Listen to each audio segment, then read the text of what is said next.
الحمد لله رب العالمين، والصلاة والسلام على أشرف الأنبياء والمرسلين نبينا محمد وعلى آله وصحبه أجمعين. أما بعد، الله سبحانه وتعالى وتوفيق سره منګه موضوع شروع کړی و د جنت طرف ته سفر. پای کې منګه د امام ابن القیم رحمه الله مشهور اشعار نونیه باندې دغه شرح هم کوله. د جنت طرف ته سفر او د جنت تذکرہ یو غټه موضوع ده، وګړه موضوع ده او غټه بچی ده. نو داغه بچی غ نعمتونه دغه ناشنا ذکر دی، دغه ناشنا صفات په یو حدیث کې دغه ټوله بچی را ټوله شوی ده او په یو آیت کې الله سبحانه وتعالى په سورة الانسان کې یا سورة الدهر کې د جنت د صفات بیان کړی دي. نو به خبر په دې باندې لنډه کړی ده. وَإِذَا رَأَيْتَ ثَمَّ رَأَيْتَ نَعِيمًا وَمُلْكًا كَبِيرًا. وی پیغمبره لنډه ده که غزې دی ولې نو غټه بادشاہي به ویني، غټه بادشاہي د الله وي. یو حدیث کې دا خبره به دي سره ټوله شوی، فيها ما لا عين رأت ولا اذن سمعت ولا خطر على قلب بشر. په جنت کې هغه څه دي چې نه یو سترګې لیدلي، نه یو غوږونه اوریدلي، نه یو غوږ اوریدلي دي، او نه چرته د انسان په زړه کې دغه داسې سوچ تیر شوی دی څنګه چې دي. سوچونه خو تیر شوي دي، خو ته چې څومره سوچ کې جنت دغې نه اوچت دی. نو د دې لوی بادشاهي په باره کې خبرې کول یو اوږده موضوع ده. الله سبحانه وتعالی دې منګه په دغه جنتیانو کې شمار کې کومول چې الله سبحانه وتعالی په دغه لوی بادشاهي کې ځای ورکړي. په اخرنی بیان کې منګه یو څو خبرې بیان کړې وي که تاسو ته یاد دي. یو مسله دا بیان شوې وه چې جنت ته چې خلک ننوځي دوی به په څو صفونو کې او د دې امت به کې څومره صفونه. خبر مونږ بیان کړو چې دې امت به څو صفي اتیا او سلويخ صفونه به نور امتونه. بیا دا مسله بیان شو چې اولنې ټولګي چې جنت ته ننوځي نو مخونه به څنګه وي، سوال لسمې سپومې په شان. دویم ټولګي چې ننوځي نو دغوی مخونه به د ستورو په شان، منګزي به دغوی د سرو زرو او خوله د خولینه به د مسکو خوشبوزي. بیا بل خبره دا بیان شو چې جنت کې ټول یو شان نه دي. کم چې اوچت خلک دي ناغه به دي لاندینو ته دي ښکاری لکه اسمان کې چې موږ ته ستوري ښکاری. بل دا چې ناشنا خبره امام ابن القیم رحمه الله سویلو هذا واعلاهم فناظر ربه في كل يوم وقته الطرفان.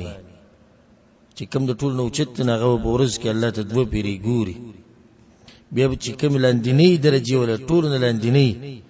داغه منګه تذکرہ کړي و چې الله سبحانه وتعالى باغله د دنیا د بچی په شان لس پیری ور کوي، د ټول نه غلاندینی. بیا دغه نه بعد عمر د جنتیانو ذکر شوی چې دوی به څومره عمرې، نو عمر به څومره 3 کاله. بعض حدیثونه کې 13 راځي، بعض کې 3 راځي. دغه وجه ذکر شوی او څنګه به د دوه حدیثونه جمع کو. د ماشومانانو خبرم ذکر شوی و چې کم ماشومانان د مسلمانانو په دنیا کې مړ شي الله سبحانه وتعالی به د دوی د عمر 3 شته روچت کی، او د چا چې د 3 عمر زیات نه د عمر به راکته کی. وجه د 3 کالو د خاص کولو داده امام ابن القیم رحمه الله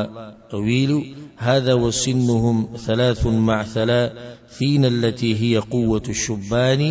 دا 3 کال عمر چې دینو دا ځواني کې د زور وخت داغینه بعد بیا فصل راوړو فی طول قامات اهل الجنه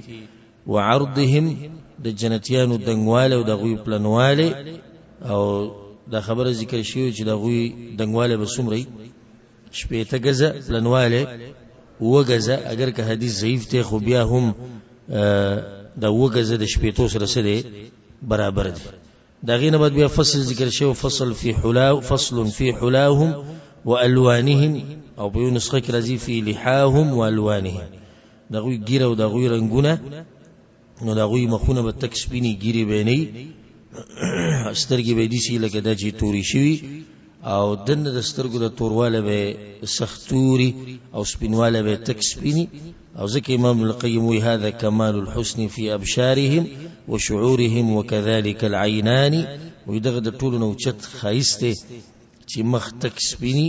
او سترګو تورواله تک توري او سپینواله تک سپینی او په مخ باندې ویختنی او د سر ویخته به دي سینې چې بالکل نرم یا هغه چې بالکل نیغي بلکې هغه ویخته چې کم تاو شوی یا ګلګوتی ویخته او توي باز خلک نو دا یو ناشنا حسن دی چې الله به جنتیانو لا ورکي اولنې فصل په دې مبارک درس کې هغه دی فصل فی لسان اهل الجنه د جنتیانو جبه بسې په کومه جبه کې به خبرې کوي نو د دې مبارک کې امام ابن القیم رحمه الله یو څو اشعار ویلي هغه اشعار به وایو بیا به د دې مسلې تفصیل کوو امام ابن القیم رحمه الله وی ولقد أتى أثر بأن لسانهم بالمنطق العربي خير لساني وی حدیث کی راغلی دی چې د جنتیانو جبه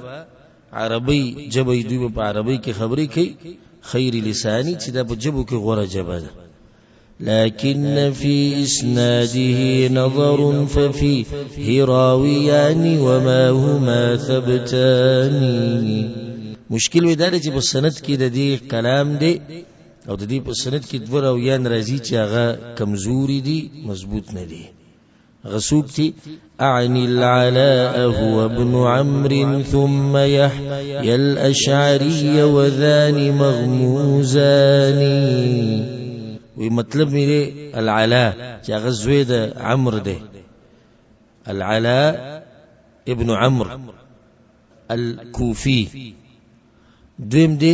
یحیی الاشعری وذان مغموزان او دا دوانه چې دین سکوندلې شوی دی دا سکوندلې شوی مطلب چې سکوندلې محدثین سکوندلې یعنی علما ویلي چې دا دوانه سندن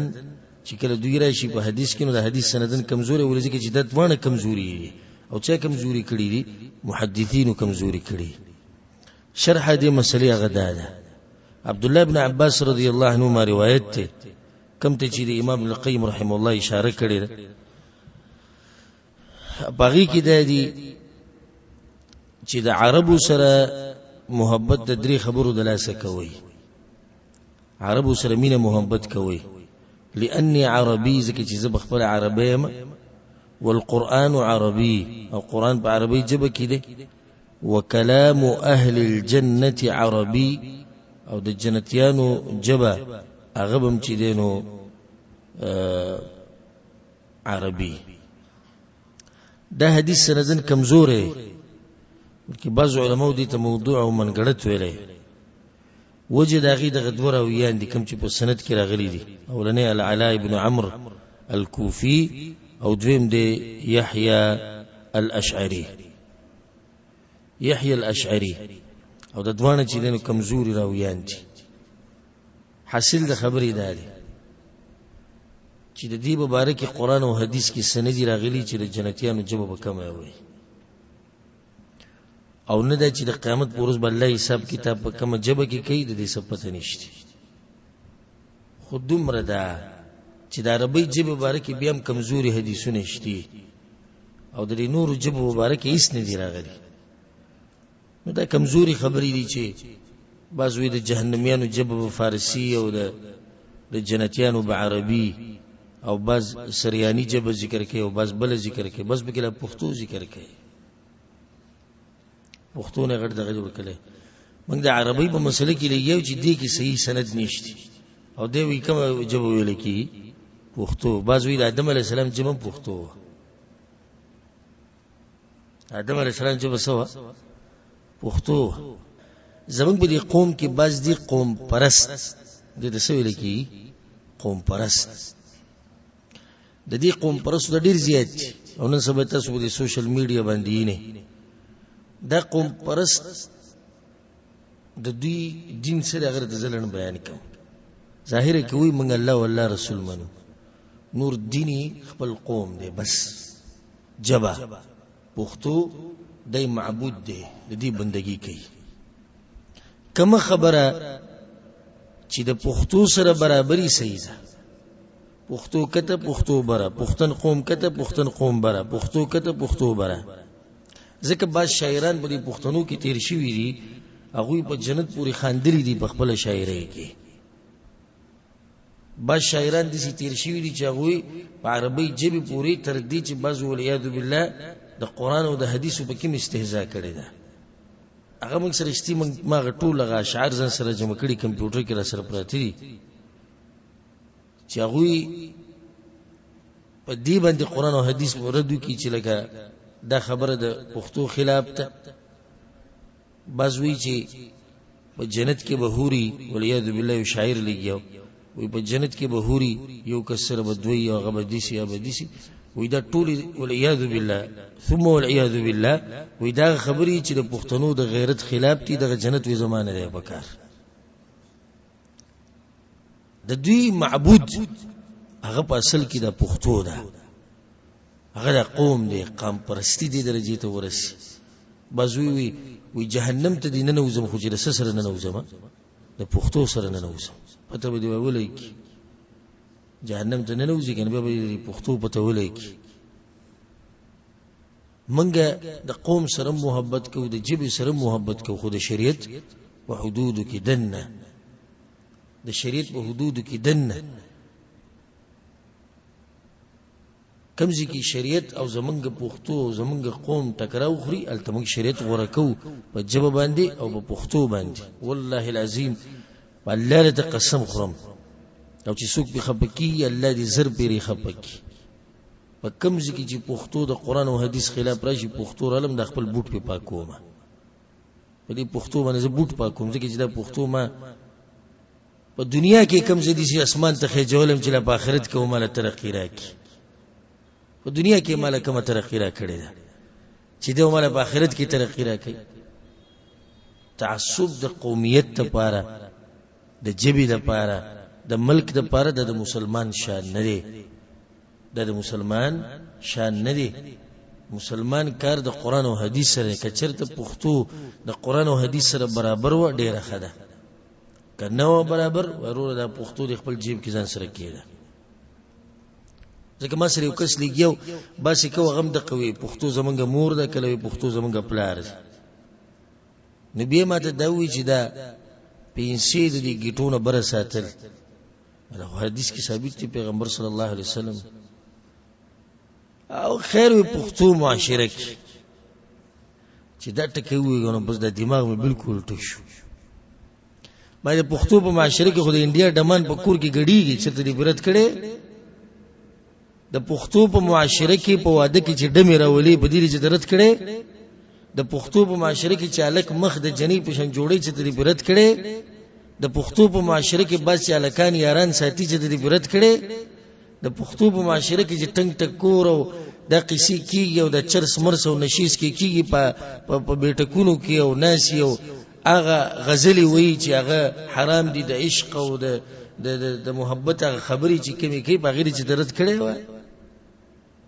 مې د پښتو په معاشره کې چې د جنکو د نن سبا کم حل دی باندې چې درت کړي.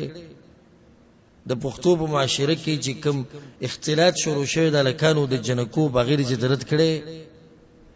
په کور کې دنه سندري ورته کې چې د برت کړي. نن ته چې د پیغمبر طریقه را اله تمه د پښتو معاشره مخه ته کې کم زیات د انسان په گمراهۍ کې رسیدلې چې ته د پیغمبر طریقه بیانې دی زما معاشره سشي ستا معاشره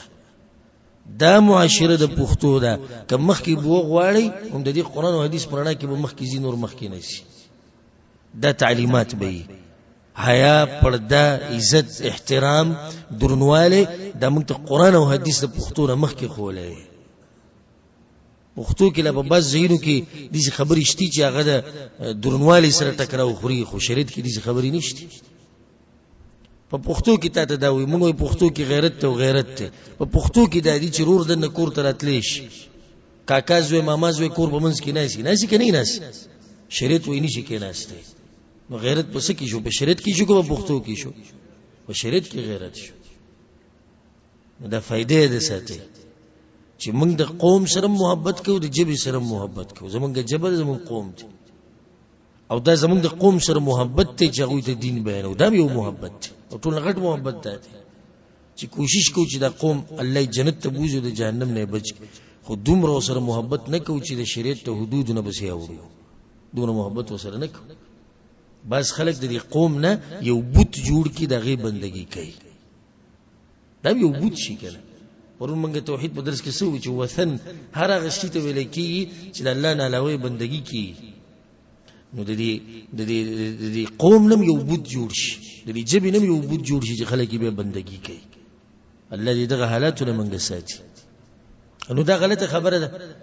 چې آدم علی السلام جبه چې پښتو او جنت کې په پښتو باندې خبرې کی ها دومره ده چې ضعیف حدیثونو کې د عربی تذکره راغلي دی یو دویم اسی دا ظلم دي طرف ته دي سیده کی چې دا جبه والله علم کې دي شی عربي وجه دا چې دا قران په عربی جبه کې دی او پیغمبر صلی الله علیه وسلم هم کمی جبه والو هغه عربي جبه والو خو شیخ الاسلام ابن تیمیه رحم الله نه تپوشه د قشن چې د حساب کتاب په کوم جبه کې کی او جنتیان په کوم جبه کې خبرې کوي ډېر خپل جواب ورکړي هغه د بس خبرې به فائدې الله قادر دی په دې باندې چې حساب کتاب په هر جبه کې وکړي نو به کې څه کار سوچ دې ته پکار دی چې حساب کتاب بکیږي دغه لپاره تیارې پکار دي درشن جنت ته نوته مقصد دی جنت ته نوته سره مقصد دی هدف دی ته بدی کې پروت چې پښتو سره باندې نوزم کړي انکو سره باندې نوزم او کله فارسی سره کله عربی سره ته به چې د دې سي ابو بکر صدیق ته د تزیر ورکړی شوی چې ته جنت ته ځي خو سوچ د دې کې چې کومه جواب وایې ما الله دې ته موږ ورننه باسي بیا به ګورو چې به سره چې کومه جواب وا به دا خبره مې یاد ساتي چې په جبو کې غوړه جبو چې کومه ده عربی جبو دي کې شک نشته اگر کنن سبا د بی دیني د لاسه او د غرب د تسلط د لاسه انګریزي جبه چې دا خلکو ته محبوبه شوی ده د عربی نه زیات او دغه وجه د دین نه لريواله دغه وجه دین نه لريواله الحمدلله مونږ د عربی جبه سره محبت هغه د هر جبه نه زیات کو وجه دا چې زمونږ د الله کلام په کومه جبه کې دی او په عربی کې دی پیغمبر په کومه جبه کې خبرې کولې په عربی کې وې کولې یو ناشنا یو روایت ته بل اگر که سندن په کې سند کلام شته خو بغي کې دا راځي امام ابن ابي الدنيا رحم الله راوړي پیغمبر صلی الله علیه وسلم وی چې جنتیان بننوزي جنت ته على طول ادم 60 ذراعا دنګواله به سمري شپېته غزبي وعلى حسن يوسف عليه السلام او خايس به دي سي لګه دچا يوسف عليه السلام وعلى ميلاد عيسى علیہ السلام عمر درې د اشکال عمر کې بعض روایتونه کې وسره راځي چې اخلاق به دي سي لکه د محمد صلی الله علیه وسلم واغه سندن کمزوري بدغه حدیث کې مخ کې دی وعلى لسان محمد صلی الله علیه وسلم او جبه به کوم جبه د پیغمبر صلی الله علیه وسلم دا جبه دا سند دا حدیث سندن کمزوري په روایت کې دي سره چې لسان اهل الجنه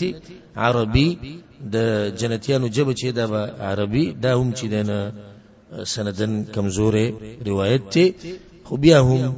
ما تاسو ته چې د نور جبه مبارکي کمزوري روایت هم نشتی او د عربي مبارکي کمزوري روایت شتي بل دا چې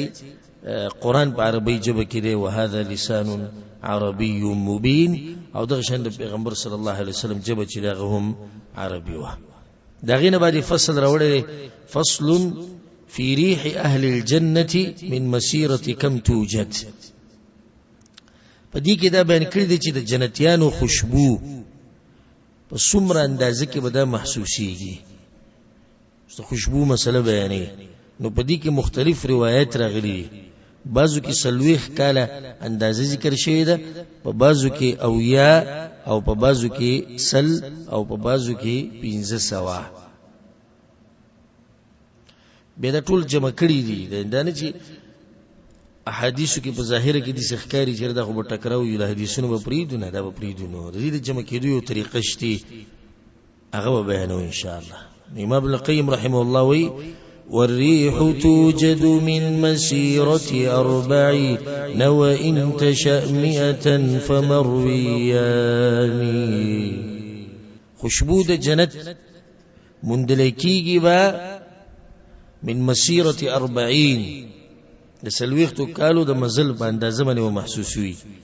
وإن تشأ کتغواړي 100 فمرويان، کتغواړي نو 100 کاله وي. د دوانه چې د حدیثونو کې راغلي اول بدا اشعار وي، به دا غینه بعد چې دینه دي تشریح کو. نو دي چې دوه ثابت شو، کم سلويخ او سل. وكذا روى وكذا روي 70 أيضا صحها ذا كله وأتى به أثران. دا شانوي دا روایتونه راغلي دي چې باغی کې 80 کاله تذکرہ شوی ده. سو 80 صح هذا كله، دا ټول وی سیدی. واتى به اثران، او په دې باندې دوه حدیثونه راغلي، هغه ته به ذکر کوم. ما في رجالهما لنا من مطعن والجمع بين الكل ذو امكان. د دې حدیثونو په سندونو کې چې کوم سړی راځي هغه باندې ستع نه دی شوی او نه به جرح شوی. والجمع بين الكل ذو امكان، او جمع کول د دې ټولو احادیثو د ممکن خبره ده، بعیده نه. ناغه د جمع کوي چې دا وسنګ جمع کوي.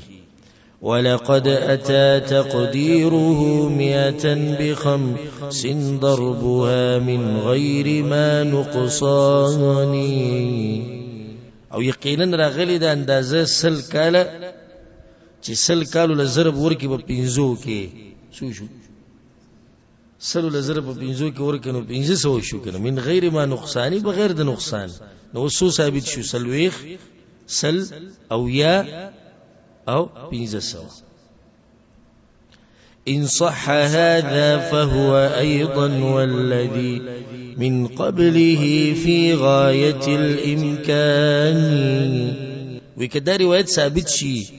نو دا وغه مخکینی روایتونه د دې ټولو جمع کولو مسان دي. دا خبره چې کړه کچرته دا ثابت شي مته د دې په سند کې قصه شتي امخکو کې دا ونوي خنو څنګه به دې جمع کوي. اما بحسب المدركين لريحها قربا وبعدا ما هما سيان. ویا دغه اندازه په اعتبار د مندونکو د خوشبوئی ده، په نږدېوالي کې او لريوالي کې دوه خو برابر نه دي. څنګه یا به دې شي جمع کوله. کوم یو حدیث ته وکړو وې د جنتیانو خوشبو دا ویا کالو په فاصله کې محسوسي،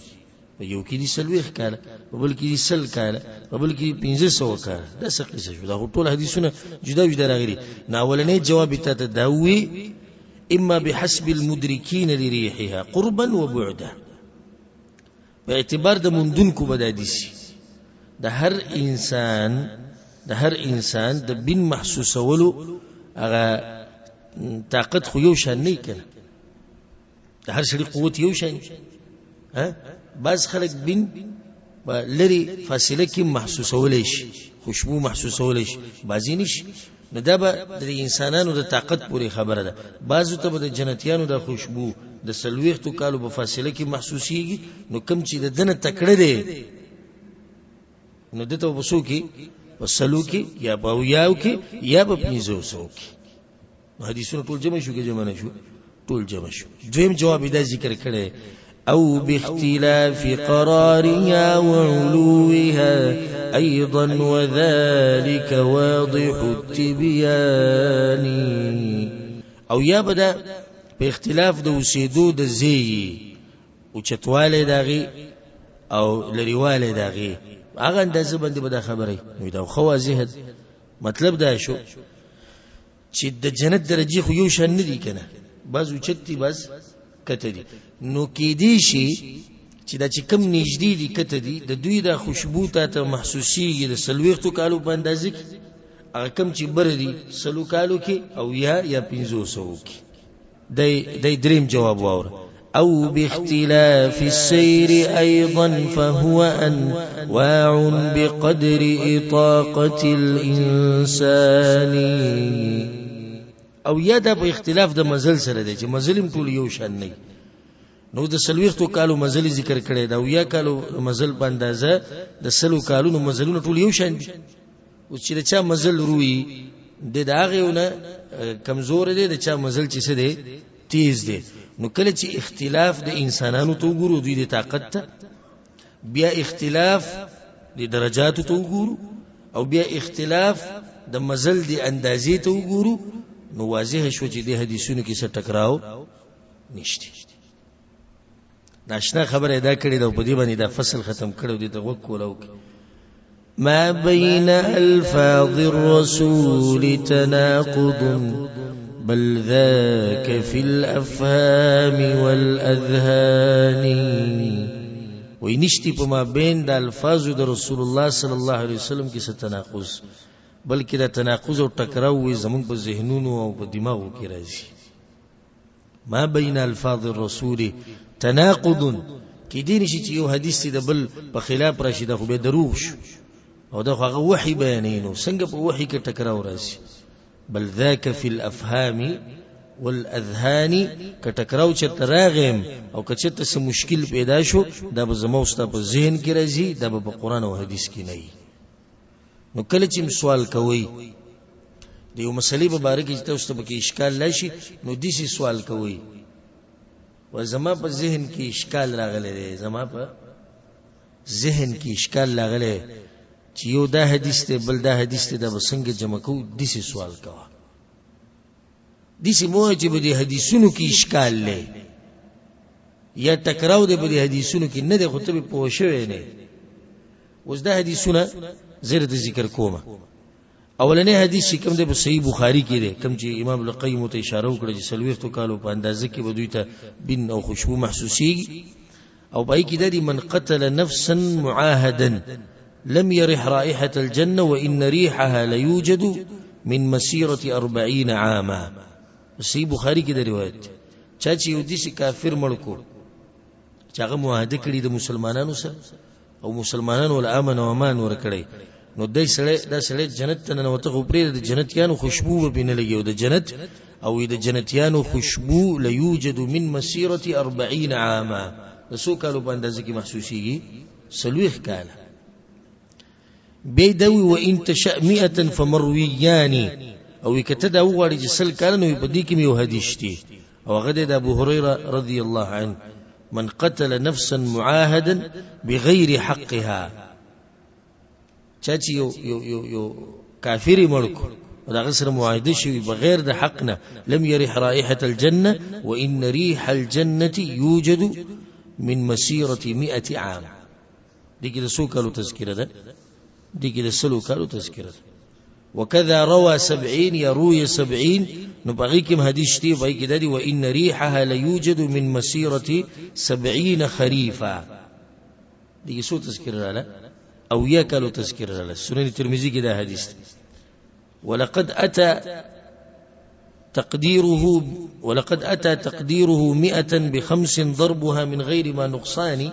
بينزه سو کالو تذکره وکړه دا په یو حدیث کې راغلی چې دا سندن کمزور روایت ذکر دوی ان صح کدا حدیث ته ثابت شي نو دا سندن کمزور او به کې دادي ان رائحه الجنه توجد من مسيره 500 عام د جنتیانو خوشبو په سوره فاصله کې محسوسيږي 500 کالو خو سندن دا حدیث دی کمزور صحیح چې کوم ثابت تغسو کال شو سلويخ او یا او سلويخ او یا او سل نه چاره د دوی جمله ته څه خبرې کله سلويخ او کله او یا او کله سل نو دغه جوابونه بولور کې کوم چې موږ لکسات مخ کې ذکر کړو غدري واضح شو خبره کنه والله د نعمتونو مونږ ته نصیب کړي. دا غینه بعد وی فصل في اسبق الناس دخولا الى الجنه. په دې فصل کې دا مسله بیان کړي چې اول به جنت ته څوک داخلي. نو دې کې وی چې ونظير هذا سبق أهل الفقر للجنات في تقديره أثران. مخکې اختلاف ذکر شو کنه چې سلويخ کاله وي او یا وي سلوي وسوي وي دغه شان اختلاف په دې مسله کې راغلی په کومه کې د غریبانو نه نوتل جنت ته د مالدارانو نه مخکې په دوه حدیثونو کې مسله راغلی ده. ناول خود دې زنه ده ثابت شوه چې غریبانان به د مالدارو نه مخکې جنت ته ننوځي. دویمه دا وی چې فی تقدیره اثران په دې کې دوه حدیثونه راغلي 100 بخمس ضربها أو 40 كلاهما في ذاك محفوظان. ويسلو لجي ضرب ورکی په پینځو کې 500 سلو لجي ضرب ورکی په پینځو کې نسو شو 500 أو 40 يسلويخ كالا كلاهما في ذاك محفوظان. وجدوانا حديثنا ثابت. فأبو هريرة قد روى أولاهما وروى لنا الثاني صحابيان. دا ولني حديث أبو هريرة رواه. دا دویم روایت دا خود صحابه کرام بیان کړي. دا ابو هريره رضی الله عنه روایت ته بیانومه دا په سنن ترمذی کې دی. پای کې دا دی يدخل فقراء المسلمين الجنة قبل أغنيائهم بنصف يوم وهو 500 عام. غریبانان به د مالدارانو نه مخکې جنت ته داخليږي څو کاله مخکې 500 کاله مخکې. دا یو حدیث شو چې کوم ابو هريره راوړی. هغه دویمه مسله چې کومه ده چې سلويخ کاله مخکې به داخليږي وي دي که خود ورو یا دو حدیثونه دي. اولنې د جابر رضی الله عنه روایت او دم په سنن ترمذی کې دی. پای کې دا دی يدخل فقراء امه الجنه قبل الاغنياء ب40 خريفا. زما د امت غریبانان به جنت ته د مالدارانو نه مخکې سلويخ کاله مخکې داخليږي. دویم حدیث په صحیح مسلم کې دی د عبد الله بن عمرو رضی الله عنهما وی چې پیغمبر صلی الله علیه وسلم وی فقراء المهاجرين يسبقون الاغنياء ب40 خريفا. غریبانان به مخکې کېږي جنت ته د مالدارانو نه سلويخ کاله مخکې. نو اوس دوه حدیثونه شو 500 او سو سلويخ. بیا که مخکینی خبر یاد ساتي ما بین الفاظ الرسول تناقض بل ذاك في الافهام والاذهان. د پیغمبر په خبرو کې ټکراو نشي راتله. نو څنګه په یو حدیث کې 500 ذکر کیږي او بلکې سلويخ ذکر کیږي؟ جواب دې امام ابن القیم رحمه الله ذکر کوي او دعاګانې کوي د حق پرستو علماو ته. نو جواب دا شو هذا بحسب تفاوت الفقراء في استحقاق سبقهم إلى الإحسان. ودا اختلاف 500 کاله او سلويخ کاله دا اختلاف په اعتبار د اختلاف د فقراو دی. ټول غریبانان خو یو شان نه دي کنه. ټول یو شان دي. بعض غریبانان ډیر دیندار دي د بازونه. نو کم چې بګي مثال کې ډیر دیندار دي دوی په 500 کاله مخکې نه نوځي. کم چې دا وینه لکم دین او 200 کاله مخکې نه نوځي سلويخ کاله مخکې. یو جواب دی شو. دویم جواب واور او ذا بحسب تفاوت في الأغنياء كلاهما لا شك موجودان. او یا اختلاف په اعتبار د اختلاف د مالدارانو دی. مالدار خلک ټول یو شان دي. ټول یو شان نه دي کنه. بعض ډیر مالدار دي نو بعض لګ مالداري. چې ډیر مالدار دي دا غوي سره حساب کتاب ډیر دي. چې لګ مالداري دا غوي سره حساب کتاب لګ دي. چې اوس کم لګ مالدار دي او حساب کتاب لګ لړن دي نو د دوی نه به غریبانان سو کاله مخکې نه وځي جنت ته سلويخ کاله. او د چا سره چې مال ډیر دی دا غوي نه سو کاله مخکې 500 کاله مخکې. څه ټکراو راغی حدیثونو کې نه خبره بالکل واضح شو دلته یو مسله ده ثابته شو چې غریبانان به د مالدارانو نه مخکې جنت ته نه نوځي نو ځکه کمرونه او خويندې چې باغوی باندې فقر او غریبی ده دا فقر او غریبی د ځان د پاره یو سپیرواله مګنی چې زه سپیره ما یا تقدیر ته کنځلي کې اولیاء بالله استا په دې فقر او استا په دې غریبی کې به خیر غوته ته پته نشته ځکه حدیث کې دا راځي چې الله سبحانه وتعالى هر انسان له دغه د شان مناسب رزق ورکړي الله ته پته ده چې دا پلانې کې زمالدار کوم نو دې په مالداري کې دینداری نه کوي نو ځکه غریب کړي الله ته پته ده چې دا پلانې غریب کوم نو دې په غریبۍ کې بي دینه کیږي نو هغه مالدار کړي تاسو وړي کې سندې سړي چې غریبانانی نو موږ او داس کې د الله بندگی کې چې لګ مال وسره ډیر شي به چې هغه کم نه شي لیدلم دي خلک نوم دي نو دې لپاره څه غوړوا دې لپاره غریبي غوړوا الله خو ته یاد وکړه خانو باز دي چې په غریبۍ کې اسلامنده د کفر خبري شروع کی چې غریبي به ډیر شي کنه کفر لمنده شروع کی الله په خبري کوي په تقدیر په کنځلي کوي نو دې سړي لپاره څه غوړه ده مالداري غوړه ده الله سبحانه وتعالى چې څنګه د رزق تقسیم کړي دی د حکمت نه خالی خبره نه ده ذکر الله سبحانه وتعالى په قران کې په دې خبره باندې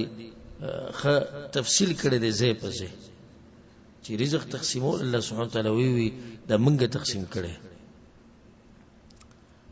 او بیا باز الله ما د بازو لپاره تابعدار ګرځولې دي ځکه کټول مالدار وي نو به د انسانان د یو بل نه تابعدار کیږي او نه د دنیا نظام چلیدو ته چې په کمپنی کې مزدوري کې د پلاني سیب سره او پلاني سیب مالدار نو که چې ته مالدار وي ته دغه سره مزدوري کول نه دی کول بیا غ پلانې تاسو سره منډه وي نو که چې هغه مستاب شمالدار وي نو خو به تاسو سره د منډه نه وای نو د دنیا نظام به مفلوج شي او ولاړ به هغه به مخکینت لم دنیا د نظام د قشان روان دي او بل د خوشحالي ستاسو لپاره چې صحابه کرام او پیغمبران د غوینه مخ کې اکثر د سو د غریبانو عیسی علیه السلام مبارک راځي چې هغه کله نه کله د کېدو بالغ بینونو د دې شګونو او د خاورونو به ځان ته بالغ جوړو باغې بو د کېدو نوح علیه السلام مبارک راځي نه نیم سو کال غسر باغ دعوت کړي به دغه عمر څومره اختلاف ته د علماء په منځ کې خو مشهور دی چې زر کال عمر په دې زر کال عمر کې دغه خپل کور نه و زر کال عمر کې دغه خپل کور نه و زموږ پیغمبر صلی الله علیه وسلم ته ګوره څومره د فقر ژوندۍ هغه تیر کړی دی په بعضو موقعو کې پیغمبر صلی الله علیه وسلم د کور نه راوته د لوګي د لاسه چې ته عمرګری خواله ورشي چې سوخري عائشہ رضی الله عنها وی درې میاشتې به تیری شو درې میاشتې زموږ په کور کې ور بنه بلیدو کجورو ته بناسو بو ته بناسو فاطمه رضی الله عنها روایت ته د عائشہ رضی الله عنها د انس ابن مالک د ډیرو صحابه کرامو چې پیغمبر صلی الله علیه وسلم د دنیا نه لاړ خو چې تخېټه نه ډګه کړي په یو پیر چې ډوډۍ وته نه ملو شي چې په یو ځای باندې ډیر خوراک کړي داغه د کورونو حال چې باران به شو کورونو کې به دنه چې خټي هغه کوټي هغه وړي وړي چې د شپې به تهجد کول نو عائشہ رضی الله عنها وی زما خپې به دا غاو د قبلي په منځ کې نو چې کله به سجدي لتون مال بلا سره ما بخپيره ټوري کړي به چې بغره پاسه ما خپې بیا وغزوري هغه انسان چې عبد الله ابن عباس رضی الله عنهما وی زید رسول الله صلی الله علیه وسلم کرتلو مشپیله د میمونه رضی الله عنها کوټې ته نو پیغمبر صلی الله علیه وسلم او میمونه رضی الله عنها دوی دې پریوتو په وګدو زدا وی خپېته خپوته پریوتو په پلنوالي نور زینو او دا غوچت انسان د اشرف المخلوقات على وجه الارض على الاطلاق غور انسان د زمکه په مخ باندې اوس متصور به روانه شعارو کې چې مدا انسان د چې د جنت د دروازه کولاوي د ټولو مخ کې او داغه د حال لکه چرته پتا باندې او په ما باندې غریبی راشي او زمونږ څه غریبی نه مړه من غریبی دي ته وایو چې بنگلم نشته دي ته من غریبی وایو من غریبی دي ته وایو چې منګه درې ټیم وروړي خورو 15 ولې نه خورو من غریبی دی ته وایو چې کور ته زهره میاش 2000 لګم زر لګم 1500 لګم ز لزر یاله ولی کور ته نه لګم من غریبی دی ته وایو چې ما سره د کرای پیسې شتي ګرځم را ګرځم په گاډو کې په ټکسیانو کې ما سره خپل لند کروزر ولی نشتی من دې ته غریبی وایو من دې ته غریبی وایو غریب خواغه دي چې هغه ته دوه ټیمه روټي نه ملوي غریب خواغه دي چې بلارو کوسو کې سوالونه کې تاسو ګوري غریب خواغه دي چې هغه سره د بیماری د علاج پیسې نشتی غریب سره غریب خواغه دي چې هغه کور نشتی د باران راوري هغه لون شي کنور راشي هغه ګرم شي کجمه راشي هغه غریب پکې وورش غریبانان دای موت په دې دومره نعمتونو کې خواري خلی به دي بازو نیولې وير بل د غربت ژوند دی لیدل دي نه د غربت ژوند چې د باندې راشي به ته پته ولګي نور سن نعمتونه غواړي ایمان الله را کړی الله زمونږ رب دی اوچت پیغمبر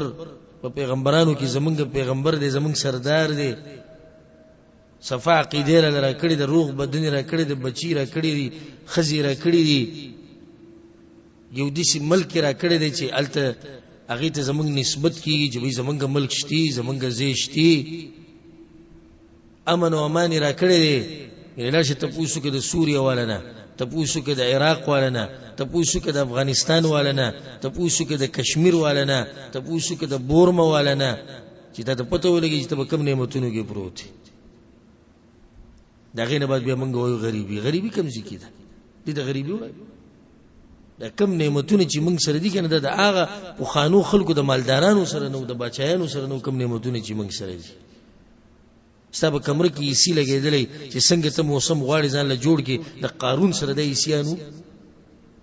قارون څومره مالدار و دا غسر د نعمت د فرعون سره د نعمتونو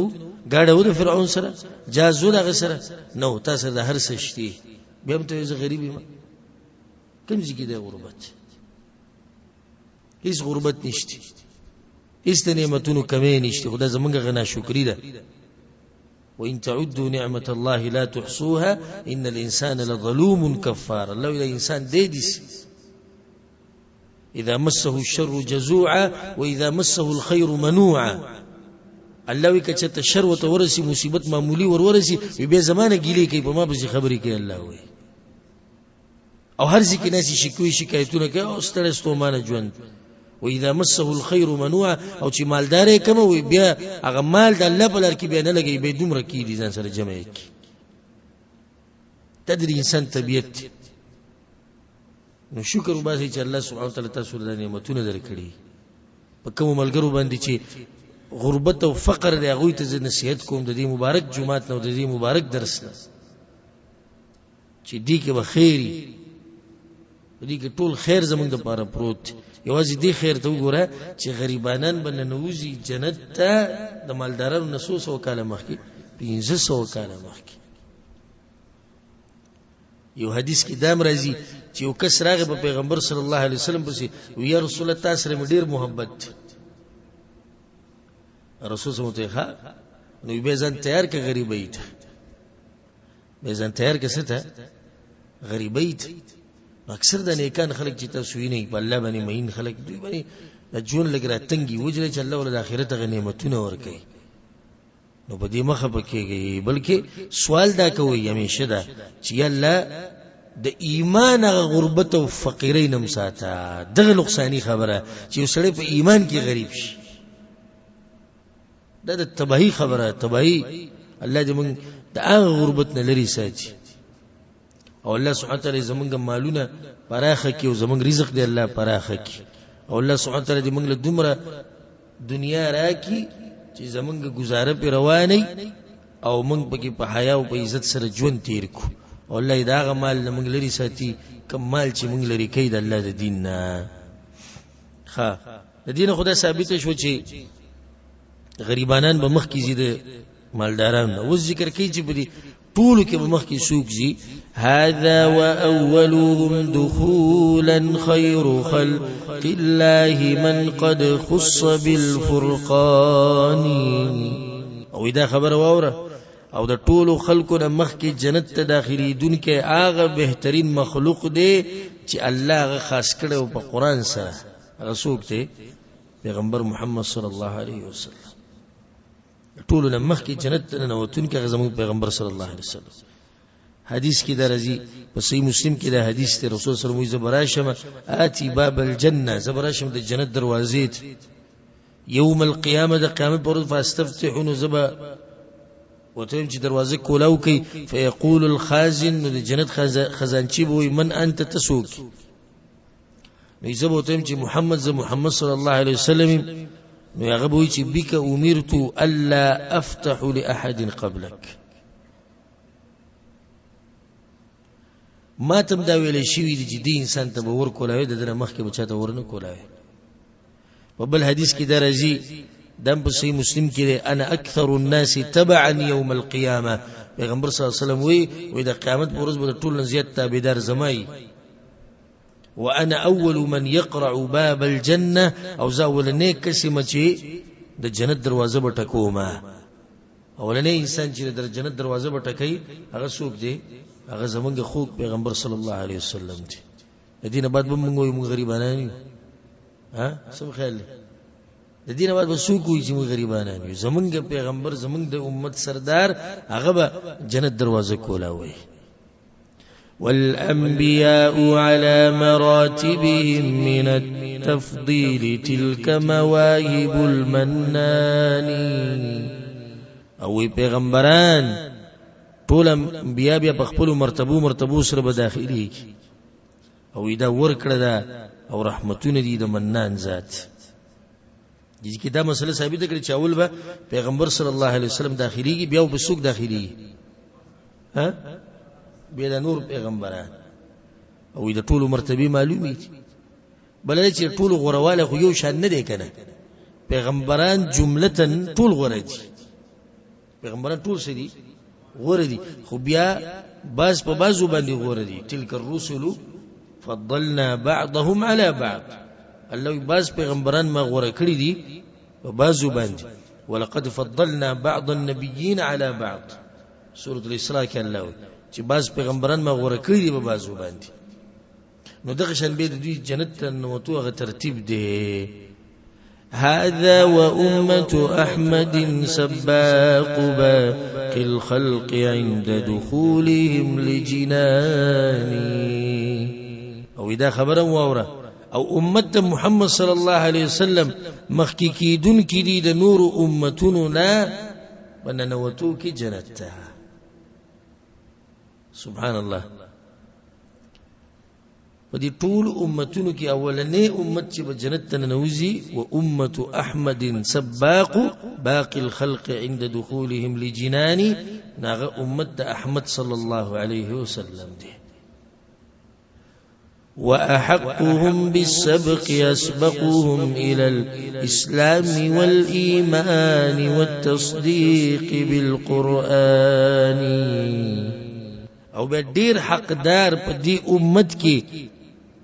د دې چې هغه مخ کې شي جنت ته هغه دې چې مخ کې شوی دی چې کوم یو اسلام ته ور مخ کې شوی دی ایمان ته ور مخ کې شوی دی د قران تصدیق ته ور مخ کې شوی دی به دې ټولو نه مخ کې دی نو سوي ولذا ابو بكر هو الصديق واسبقهم دخولا قول ذي البرهان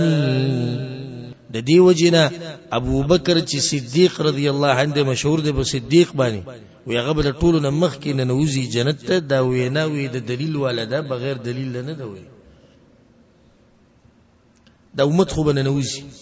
خو په دې امت کې بل ټول نه مخ کې څوک نه نوزي ها هغه ابو بکر صدیق رضی الله عنه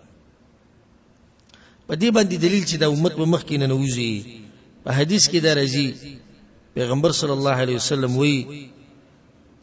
نحن الآخرون الأولون يوم القيامة منګ په دنیا کې اخرنه امت یو اولنه اخرنه او په آخرت کې سيو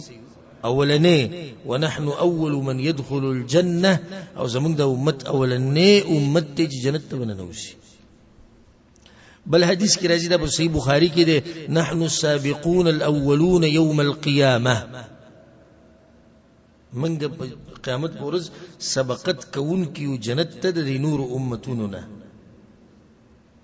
بدلته دا مسله ذکر کړی چې ولذا ابو بكر هو الصديق اسبقهم دخولا قول ذي البرهان ابو بکر صدیق رضی الله عنه ټول مخ کی جنت ته نوځي. نو حدیث کې دا راځي په سنن ابي داود کې دا حدیث د ابو هريره رضی الله عنه وی پیغمبر صلی الله علیه وسلم وی چې اتانی جبريل وما بس جبريل عليه السلام راغلو فاخذ بيدي نزيد لسنا وني ومبويتلم فاراني باب الجنه الذي تدخل منه امتي نو ماته د جنت هغه دروازه خو په کم باندې بچ زما امتیان نه نوځي. ابو بکر صدیق رضی الله عنه په دغه مجلس کې ناس و یا رسول الله وددت اني كنت معك حتى انظر اليه ارمان چې وزم تاسو سره تلې هغه دروازه خو مالي دلې کنه. پیغمبر صلی الله علیه وسلم ته ما انك يا ابا بكر اول من يدخل الجنه من امتي ابو بکر وی ته خو ولنه انسان چې ما په امت کې بدقه دروازه باندې نوځي کوم چې مان نه ولید وي. ابو بکر صدیق رضی الله عنه دا اولنه انسان دی په امت کې چې جنت ته باندې نوځي. او څنګه د هغه اولنو کې نه او د اولنو سړو کې د چې اسلامي قبول کړي وسړو کې اولنې سړی چې اسلامي قبول کړي څوک دی؟ ابو بکر صدیق رضی الله عنه حقدار دی جنت ته مخکې شي. بل دا ټول مال قربان کړي دی په پیغمبر صلی الله علیه وسلم باندې حقدار دی چې مخکې شي. بچی قربان کړي دي ملک قربان کړي او زمکه قربان کړي و وته د پیغمبر صلی الله علیه وسلم سره د هجرت په لار چې هغه تفصیل ما د سیرت په درسونو کې کړي یکی اوازي هر څه پرې خو دي صرف د وسور لري راغستي د پیغمبر صلی الله علیه وسلم سره مرګره شی او د مرګ پوری او دا انسان دی چې د پیغمبر صلی الله علیه وسلم په ژوند کې د امامتی کړی ده. د ډېر اوچت انسان دی کې اشاره دي چې دا به خلیفہ د مسلمانانو او دا فائدې د ساتي د پیغمبر په ژوند کې چې امامتی کړی ده ابو بکر صدیق او بل عبد الرحمن بن عوف رضی الله عنه. ادوی انسانان دی د ساتي عبد الرحمن بن عوف او ابو بکر صدیق رضی الله عنه نه دی ټول نه جنت ته نه وشي. اگر که دې حدیث په سند کې سنه کلام شته خدا مسله د نور حدیثونو نه هم ثابتي. وروى ابن ماجة أن أولهم يصافحه إله العرش ذو الإحسان. وإمام ابن ماجه وحديث راوړی دی پاغي کې دادی چې په دې امت کې اولنې کس چې د غسر به مصافحه کوي الہ د عرش او احسانونو والا جنت ته بننوزي غسوک دي. ويكون اولهم دخولا جنة الفردوس ذلك قامع الكفران. یو حدیث کې دام راغلی امام ابن ماجه په حدیث کې چې اولنې انسان چې په جنت ته ننوزي هغه یو دی وهن کې د کفر وهن کې د شي د کفر ختمون کې د کفر هذا سوق دي. فاروق دين الله ناصر قوله ورسوله وشرائع الإيمان.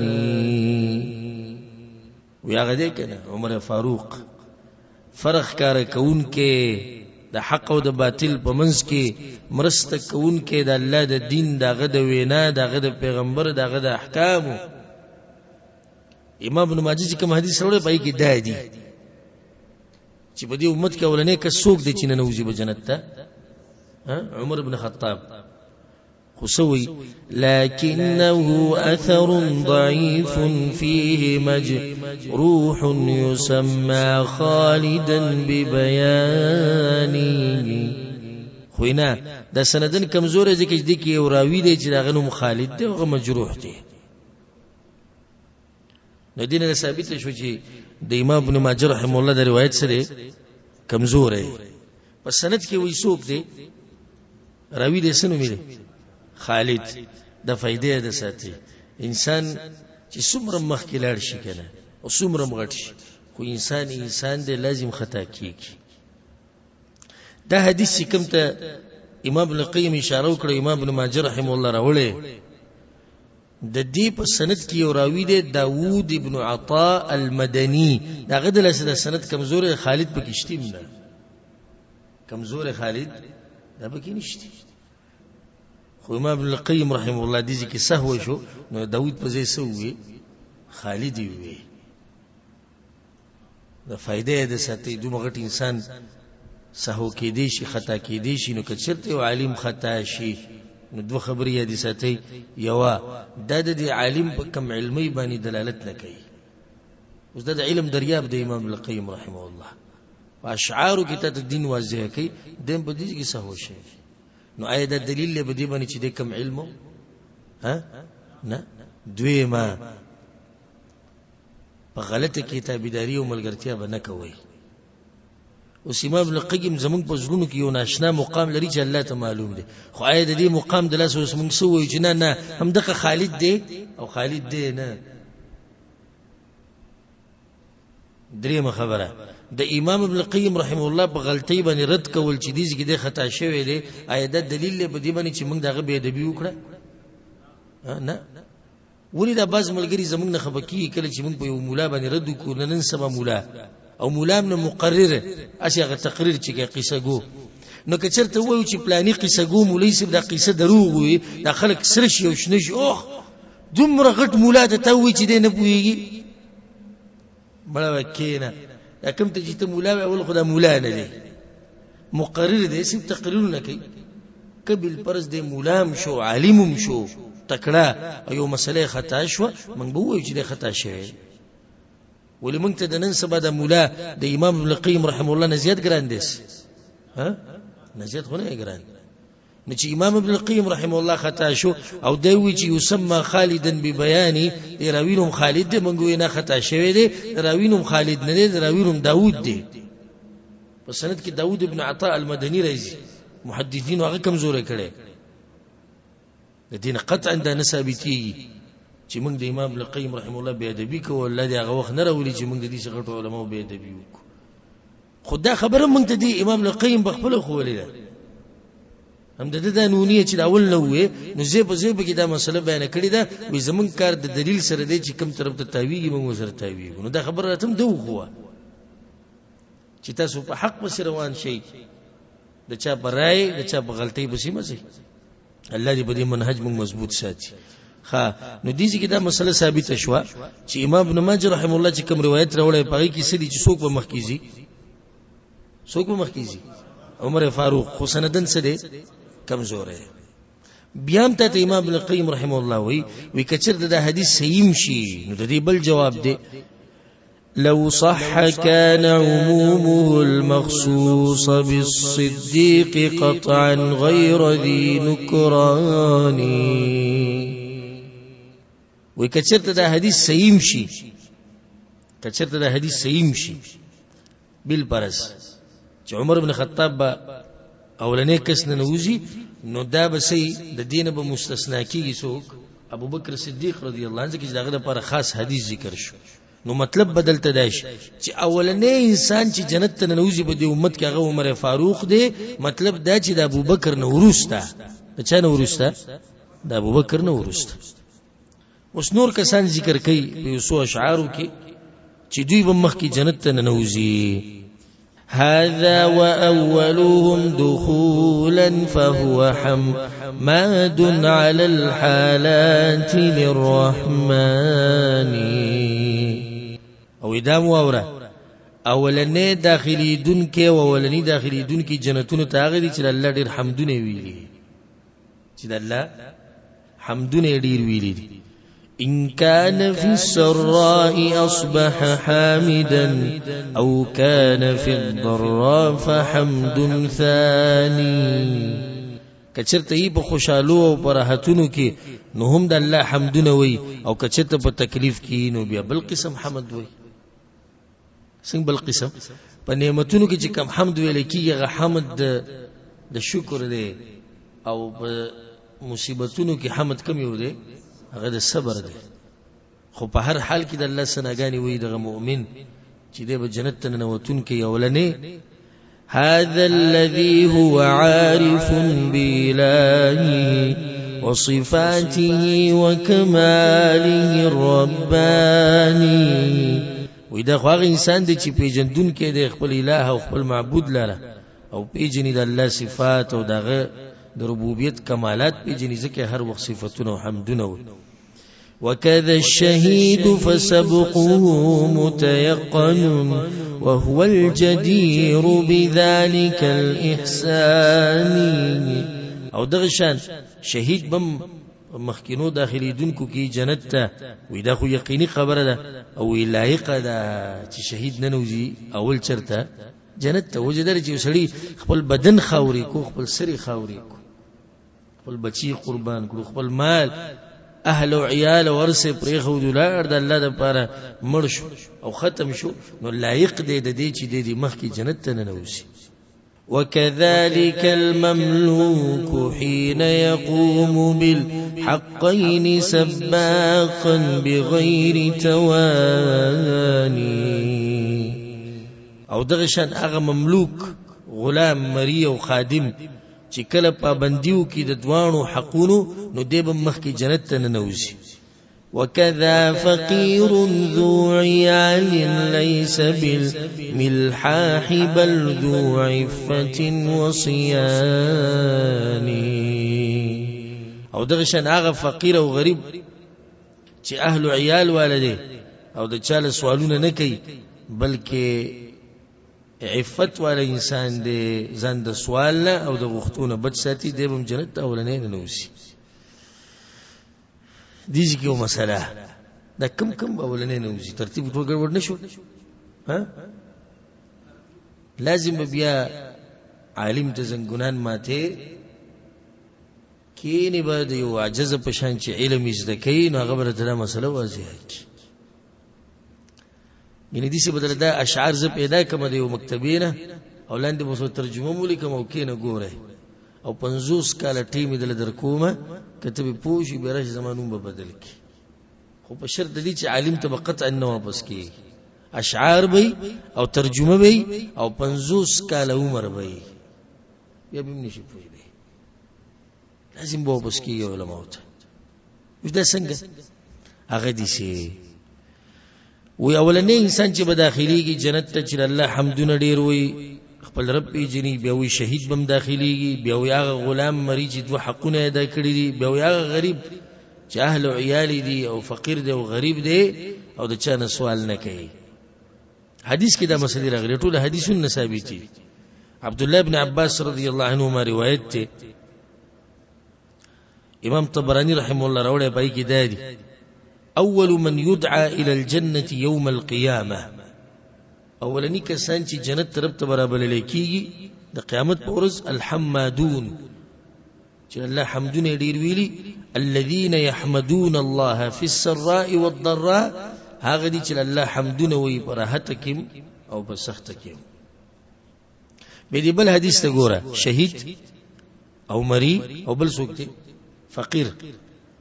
دا یو حدیث کې راغلي دا ټول یوځي امام احمد بن حنبل رحم الله راوړی او په نورو کتابونو کې مشتي لکه امام ابن حبان امام ابن خزیمه امام ترمذی پای کې دا دي ته وکړي. پیغمبر صلی الله علیه وسلم وی عرض علی اول ثلاثه من امتی يدخلون الجنه الله ما تغولنی درې کسانو خو چې هغه به جنت ته ننوزي واول ثلاثه يدخلون النار او هغه درې قسمه